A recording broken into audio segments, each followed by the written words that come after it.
বলিষ্ঠ শরীর আর দৃপ্ত চোখে হেঁটে যাচ্ছে সারি সারি পালোয়ান। তাদের ঠিক পেছনে উঠছে লাল টকটকে পতাকার শোভাযাত্রা, আর চারপাশে বিভিন্ন শহরের মানুষজন পরে আছেন চমৎকার সব ঐতিহ্যবাহী পোশাক। চীনের ইনার মঙ্গোলিয়ায় শুরু হয়েছে শতবর্ষের ঐতিহ্যবাহী নাদাম উৎসব। সারিবদ্ধভাবে কুচকাওয়াজ করেন কুস্তিগিররা। লাল পতাকা বহনকারী দল এবং ইনার মঙ্গোলিয়ার ১২টি লীগ ও শহরের প্রতিনিধিরা নিজ নিজ ঐতিহ্যবাহী পোশাকে শোভাযাত্রায় অংশ নেন।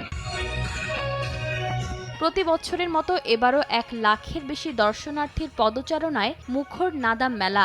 আয়োজকদের আশা, এই উৎসবের মধ্য দিয়ে বিশ্বের মানুষ আরও কাছ থেকে চিনতে পারবেন ইনার মঙ্গোলিয়ার তৃণভূমির সংস্কৃতি, ঐতিহ্য আর জীবনযাপন।